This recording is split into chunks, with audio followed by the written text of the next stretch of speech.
지난 2000년 동안 기독교회의 긴 역사 속에 수많은 교회들이 있어 왔습니다.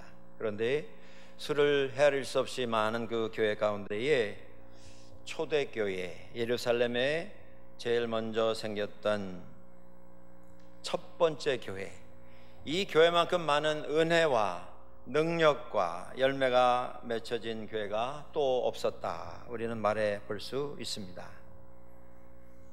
그 교회가 특별했던 부분을 몇 가지 살펴봅니다. 예루살렘 첫 번째 교회의 중심이 되었던 사람들의 대부분은 예수 그리스도의 생애를 직접 자기들의 눈으로 목격했던 사람들입니다. 주님의 음성을 직접 들었습니다.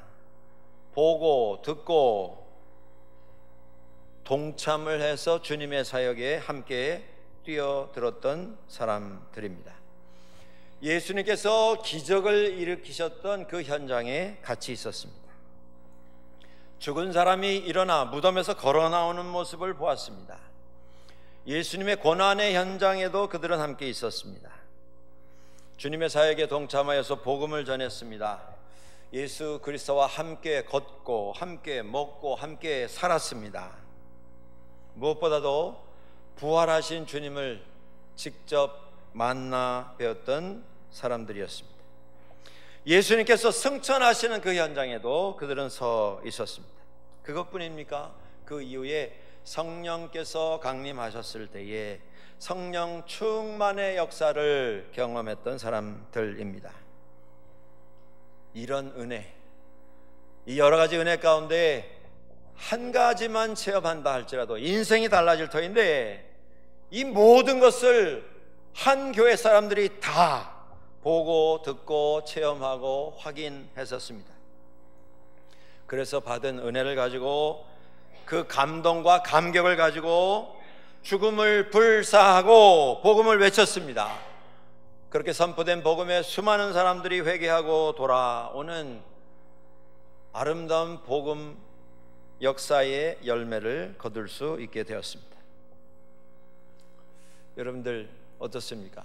이런 은혜를 받은, 이런 은혜를 직접 체험했던 사람들이 모여서 만든 교회, 거기 모인 사람들은 다 천사 비슷한 사람들 아니겠습니까?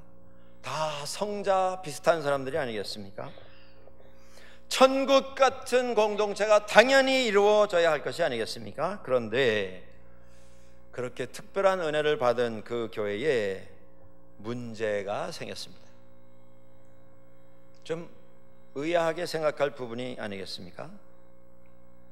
다른 교회도 아니고 예수님이 함께 하셨던 그 교회에 문제가 생겼습니다. 사도 바울은 갈라디아서 3장 28절에서 이런 언급을 합니다. 유대인이나 헬라인이나 이방인이나 종이나 자유자나 여자나 남자나 그리스도 안에서 우리는 다 하나이다. 이 말씀을 우리가 모든 사람들을 다 포함한다라고 하는 넓은 의미의 권면으로 받아들일 수도 있습니다만은, 이 말씀을 우리가 좀 역설적으로 해석을 해본다고 하면 초대교회에, 제1세기 교회에 유대인이냐 헬라인이냐 인종적 갈등이 있었다는 그런 반증 자료가 되고 있지 않습니까?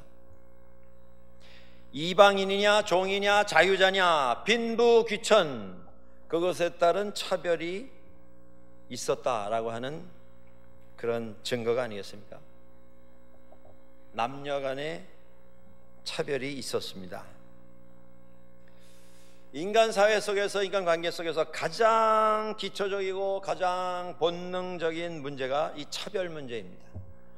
불공평하게 사람을 대하는 것입니다. 선입견을 가지고 사람을 재고 달면서 내가 스스로 판단하는 것입니다. 그런데 이 세상의 그 가장 기본적이고 가장 원초적인 이 문제가 정말 천사 같은 사람들이 모여있는 초대교회 안에서도 일어났다고 하는 것입니다.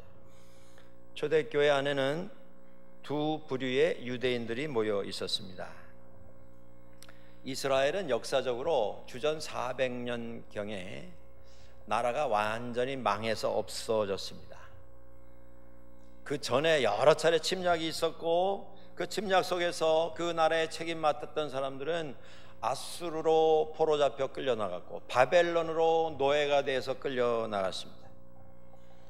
그리고 나라가 없어져 버렸습니다.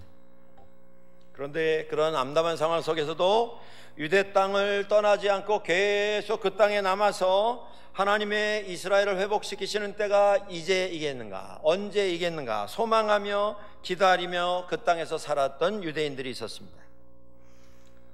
그들 중에 먼저 예수 믿게 된 사람들이 나오게 되었습니다. 초대교회에, 예루살렘 교회의 초기에는 거의 100%의 사람들이 다 유대인들 뿐이었습니다. 그 땅에 오랫도록 살아오면서 전통을 지키고 언어를 지키고 풍습과 문화를 지켜온 그 사람들이 히브리파 유대인들입니다. 또 다른 그룹이 있습니다. 그 사람들은 아까 언급을 해드린 것처럼 이스라엘이 외세의 침략과 전쟁 속에서 패배했을 때 끌려나간 사람들의 후예들입니다. 수백 년 전에 강제 이주 당했습니다. 나라가 없어지면서 그 땅에 여러 가지 사는 것이 어려워졌을 때에 할 수 없이 살기 위해서 식량을 찾아서, 일거리를 찾아서 다른 나라로 이주해 나갔던 사람들이 있었습니다.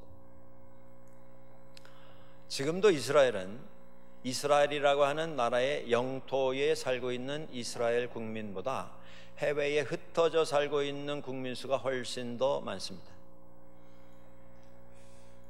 이것이 역사가 2000년이 넘습니다. 어려움 때문에 나라를 떠난 것입니다. 나가서 흩어져 살면서 수백 년, 수십 세대 시간이 지나면서 언어를 잃어버렸습니다. 문화를 잃어버렸습니다. 히브리 말을 잊어버리고 헬라 말, 그리스어만 배웠습니다. 그리스가 그 지역을 장악을 하면서 정책적으로 문화 이식 정책을 폈습니다. 이름도 바꾸게 했고 말도 못 쓰게 했습니다. 다 헬라 말, 그리스 말만 배우도록 했습니다. 그렇게 흩어져 살던 사람들 가운데에 예루살렘에, 이스라엘에 되돌아와서 살던 유대인들이 있었습니다. 그들이 헬라파 유대인들입니다. 이런 상황 속에서 훨씬 더 많은 숫자를 차지하고 있었던 히브리파 유대인들은 수백 년 해외를 떠돌면서 문화도 언어도 종교적인 전통도 많이 상실이 되었던 헬라파 유대인들에 대하여서 보이게 보이지 않게, 알게 모르게 문화적으로, 언어적으로, 종교적으로 우월감을 가지고 그들을 대했습니다. 그걸 가능하게 했던 것이 숫자적으로 히브리파 유대인들이 초대교회 안에 월등하게 많았습니다. 문화가 달랐습니다. 언어가 달랐습니다. 서로 사고가 달랐습니다. 그리고 이 두 부류의 사람들 가운데 보이지 아니하는 갈등이 자리 잡기 시작한 것입니다. 그러다가 오늘 본문에 나와 있는 헬라파 유대인들의 혼자 된 나이 많은 여인들이 초대교회에서 시행했던 구제에서 제외되는 이런 일들이 생겼고, 그것에 대한 불평이 터져 나오게 되었습니다. 이 문제는 단순히 먹을 것을 나누어주는 일에서 우리들 가운데 혼자 되어서 삶이 힘들어진, 노후에 외국에 나가서 오래 살았지만 생계가 막연해진 혼자 된 여인들이 그래도 고향에 돌아가면 친척의 도움이라도 받을 수 있지 않을까, 막연한 기대 가운데 정말 어려운 걸음으로 고향에 되돌아온 여인들 가운데 이런 홀대를 받는 현상이 나오자 불평이 터져 나온 것입니다. 그런데 이 불평이 단순히 먹을 것 나눠주는 일에서 조금 제외가 됐다라고 해서 나온 불평은 아닌 것 같습니다. 이렇게 저렇게 조금은 차별이 있고 조금은 사람들에게서 좀 무시당하고 소외되는 이런 일들이 상당 기간 지속이 되어 있었고, 그 끝에 이것이 동기가 되어서 그 불평이, 불만이 표출이 된 것 같습니다. 수적인 우월감이라고 하는 것, 술을 많이 차지한 사람 쪽에서는 당연한 것입니다마는 그것을 당하는 쪽에서는 이것처럼 유치하고 치사한 차별이 또 없다라고 하는 것이 이 문제의 핵심입니다. 언어의 차별, 문화의 차별, 남녀의 차별, 인종의 차별 다 당했는데 예수 그리스도의 교회 안에서 예수 그리스도의 생전에 주님을 직접 만나 보았던 사람들이 숫자를 가지고도 차별하는 그 모습, 저는 이 장면을 읽으면서 언뜻 이런 생각을 했습니다. 21세기에 서 있는 현대교회, 특히 이민의 삶을 살고 있는 우리들 안에서 이 비슷한 모습이 있는 것은 아닌지. 저는 20대 중반에 한국을 떠나 나온 사람입니다. 저는 제 자신을 이민 1세라고 규정을 합니다. 그러나 20대 중반에 카나다에 와서 살면서 2세들을 많이 만나고 그들과 함께 사역을 했습니다. 1.5세들 많이 만나고 대화를 했습니다. 그러면서 그들에게서 제가 깨달은 것 하나 있습니다. 그게 뭐냐면 2세들이 늘 이런 불만, 이런 불평이 있습니다. 우리는 교회 안에서 제외되었다. 우리는 교회 안에서 차별의 대상이다. 교회에서 우리를 무시하는 이런 분위기가 항상 상존해 있다. 이게 현실입니다, 여러분들. 왜 그렇습니까? 그 논리라고 하는 것이 어떻게 보면 너무 유치하고 너무 치사합니다. 결국 숫자 논리입니다. 우리 한국인 교회뿐이 아니고 모든 이민자의 이민교회가 다 마찬가지 현상을 겪고 있는데, 그 현상이 뭐냐면 2세들이 교회를 떠나는 것입니다. 교회에서 출생했고 잘 자라고 훈련받았는데 성인이 되면서 교회를 떠납니다. 이 모습을 어떤 신학자는 Silent Exodus, 소리 없는 출애굽이라 이렇게 이름 지어서 부르기도 합니다.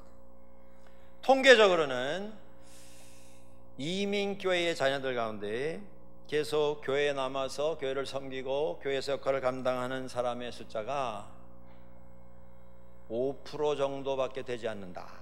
충격적인 숫자입니다만 이것이 현실입니다.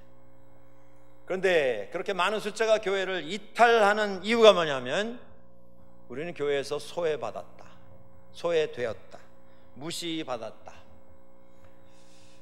어른들이, 부모들이, 1세들이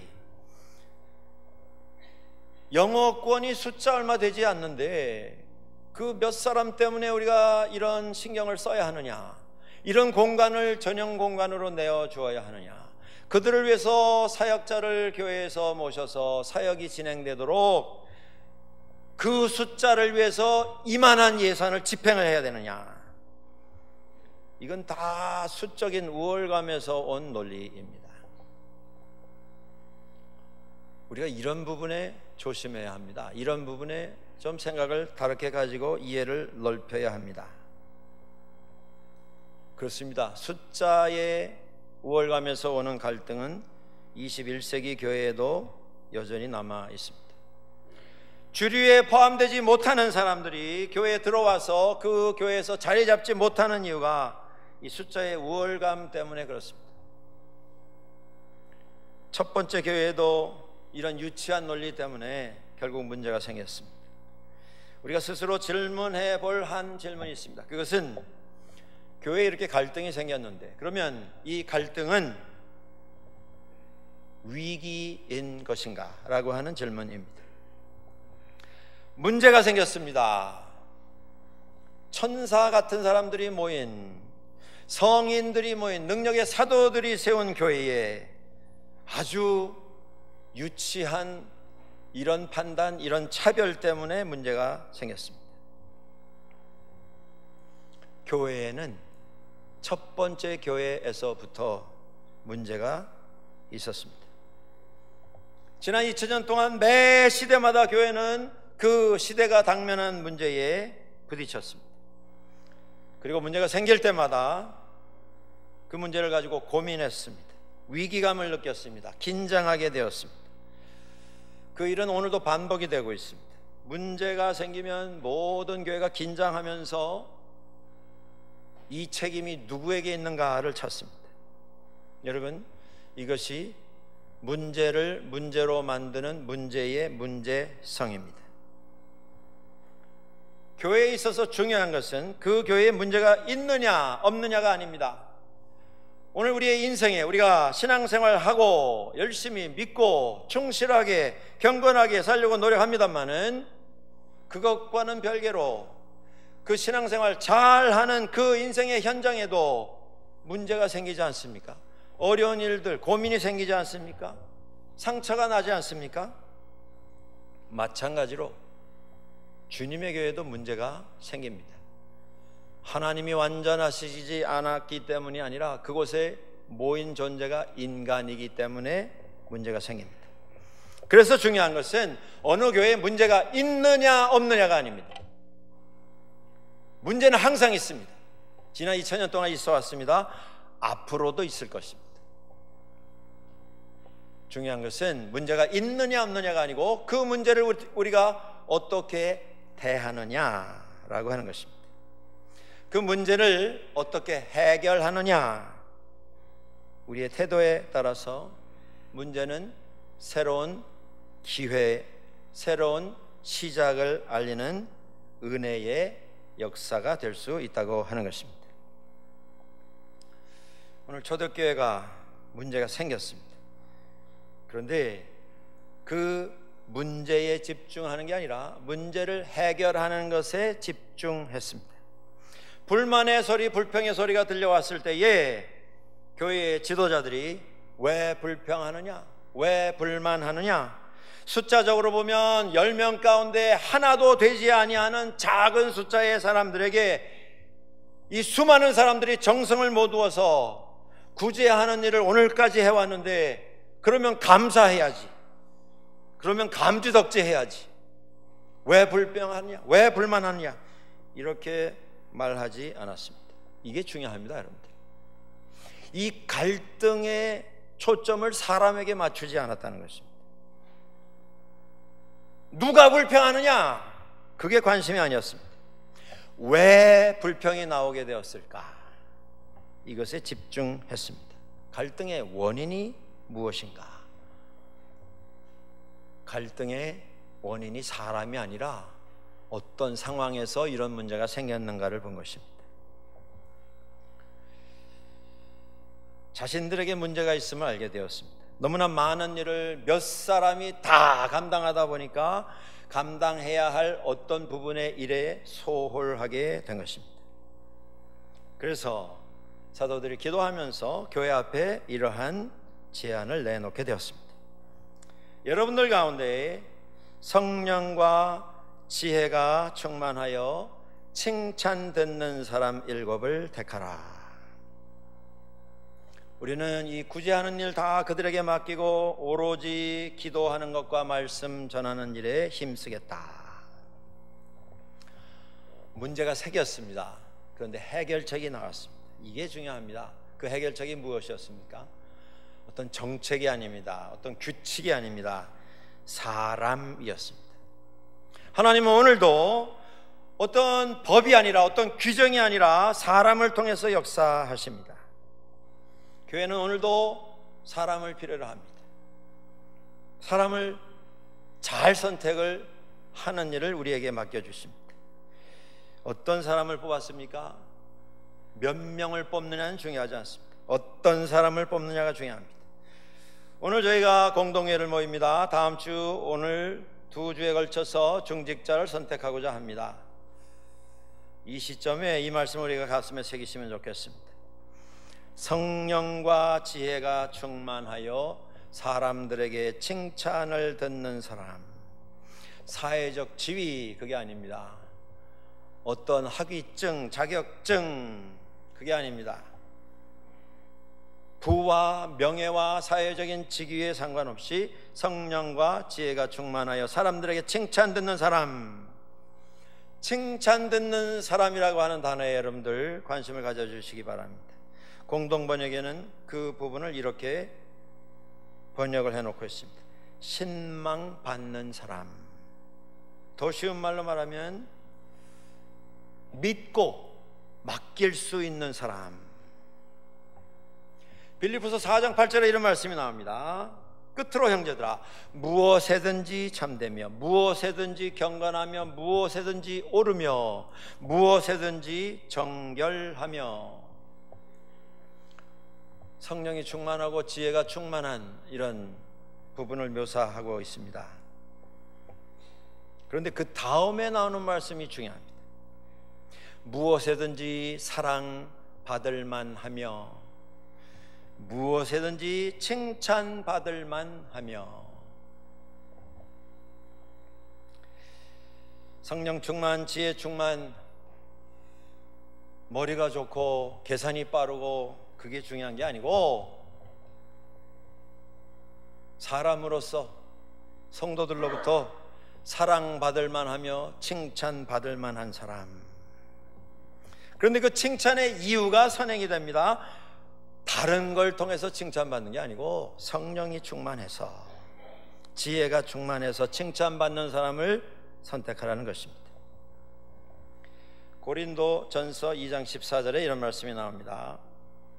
육에 속한 사람은 하나님의 성령의 일들을 받지 아니하나니 이는 그것들이 그에게는 어리석게 보임이요 또 그는 그것들을 알 수도 없나니 그러한 일은 영적으로 분별되기 때문이라. 교회에서 이루어지는 모든 일은 영적인 일입니다. 머리 좋은 게 기준이 될 필요가 없다고 하는 것입니다. 사회에서 어떤 직위를 차지하고 있느냐, 그게 원인이 돼서는 안 된다는 것입니다.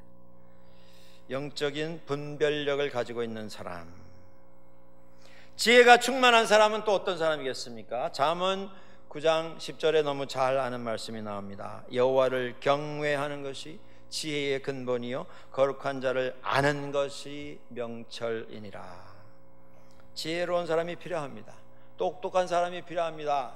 그런데 계산자라는 게 아니고 하나님이 누구이신가를 아는 그 사람이 똑똑한 사람이다 말하고 있습니다. 진정한 지혜는 하나님의 뜻을 찾는 사람에게 허락됩니다. 그 뜻이 어떤 뜻인가를 분별하고 알게 해주신 뜻 앞에 자신을 쳐서 순종하는 사람이 하나님 앞에 지혜가 충만한 사람입니다. 주의 뜻대로 하옵소서. 그것이 지혜 있는 사람의 고백이라는 말씀입니다. 사람이 가지고 있는 뜻, 계획, 사람이 가지고 있는 우선순위, 원칙, 나의 옳은 것을 증명하기 위한 열정, 그것이 아니고 하나님이 누구이신가를 아는 그 지혜가 필요합니다. 그 사람들을 선택하라. 그래서 사람을 뽑았습니다. 7명이 선택이 되었습니다. 오늘 본문에 7명의 이름이 소개가 되고 있습니다. 그런데 놀라운 부분이 있습니다. 그 7명의 이름이 다 헬라파 유대인들의 이름이라고 하는 점입니다. 이 사람들은 주님을 생전에 따라다닌 적이 없는 사람들입니다. 예수 그리스도의 고난의 현장에 서 보지도 못한 사람들입니다. 부활의 주님 만나지 못한 사람들입니다. 경험도 없고 경력도 없습니다. 그런데 지금 제1세기에 가장 먼저 세워진 교회에서 첫 번째 일꾼 7명을 선택하는데 숫자적으로 10명에 하나도 안 되는 그 작은 부류의 사람들 가운데 7명을 다 뽑은 것입니다. 이 사람이 뭘 알겠는가? 뭘 알아서 이 중책을 감당하겠는가? 하나님께서 사람을 세우실 때 가끔 우리는 그런 경험을 합니다. 전혀 이 사람이 과연 이 일을 하겠는가? 우리가 봐서는 확신이 안 서는 그런 사람이 선택받게 되는 때가 있습니다. 그런데 좀 지나고 보면 정말 하나님께서는 필요한 사람을 필요한 때에 세우시는구나 하는 깨달음을 가지게 되는 때가 자주 있습니다. 하나님께서는 하나님의 나라와 뜻을 위해서 오늘도 하나님의 사람을 선택하시고 세워주십니다. 훈련시키시고 그를 세워서 하나님의 놀라우신 역사를 이루어 가십니다. 다윗이 그런 사람 아니었습니까? 다 무시했는데. 바울이 그런 사람 아니었습니까? 우리가 다 그런 존재가 아닙니까? 하나님의 은혜가 아니고는 이 자리에 나올 수도 없는 존재가 아니었습니까?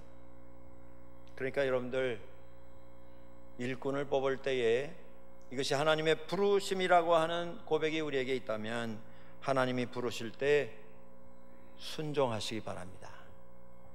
내가 원해서 내가 잘나서 하는 게 아니라 하나님께서 부르신 것이기 때문에 그렇습니다. 또 하나님께서 어떤 사람을 세워주신다고 하면 내가 보기에 불안하고 내가 보기에 확신이 안 서는 사람이라 할지라도 하나님의 뜻 가운데 세움을 입은 그분을 우리는 존중히 여기고 협조해서 그분이 일을 잘 감당할 수 있도록 해야 합니다. 이런 일이 어떻게 가능했습니까? 히브리파 사람들이 양보한 것입니다. 이게 섬김입니다, 여러분들. 숫자적으로 이건 말이 안 되는 선택이 아니겠습니까? 수적인 우월감 가지고는 도저히 할 수가 없는 이런 선택이 아니었습니까? 그런데 그 일이 일어났습니다. 내려놓을 때에 가능해졌습니다. 21세기에 기독교 교회의 최대의 적은 권리 주장입니다. 권리 주장. 나 정도면 이 정도 인정은 받아야 된다. 나 정도면 이 정도 칭찬은 받아야 되고, 나 정도면 이 정도 직분은 당연히 내게 허락해야 된다. 그게 권리 주장입니다. 그것 가지고는 아무 일도 일어나지 않습니다. 내려놓음으로, 더 내려놓음으로 내 것이라 하는 자가 아무도 없었더라. 그 마음 가질 때에 교회는 세워지고 새 역사는 시작이 되었습니다. 오늘 저희가 6절까지 말씀을 보았는데 7절에 이런 말씀이 나옵니다. 이렇게 7사람을 뽑아서 섬기게 했을 때에 하나님의 말씀이 점점 왕성하여서 예루살렘의 제자의 수가 더 심히 많아지고 허다한 제사장의 무리도 주 예수 그리스도의 복음에 복종하게 되었다. 문제가 있었습니다. 그러나 위기가 아니라 새로운 시작이 되었습니다. 솔직하게 정직하게 그 문제를 기도하며 해결하려고 하는 지혜가 있었을 때에 그 일이 가능해졌습니다. 사랑하는 여러분들, 교회는 매 시대마다 새로운 도전에 임하게 될 것입니다. 그때마다 이 초대교회의 모습 속에서 지혜를 우리 마음에 새기며 우리 교회도 그 문제를 통해서 오히려 새로워지고, 문제를 통해서 하나님 앞에 새롭게 쓰임을 받는 교회로 거듭날 수 있게 되기를 주의 이름으로 간절히 축원합니다. 기도하겠습니다.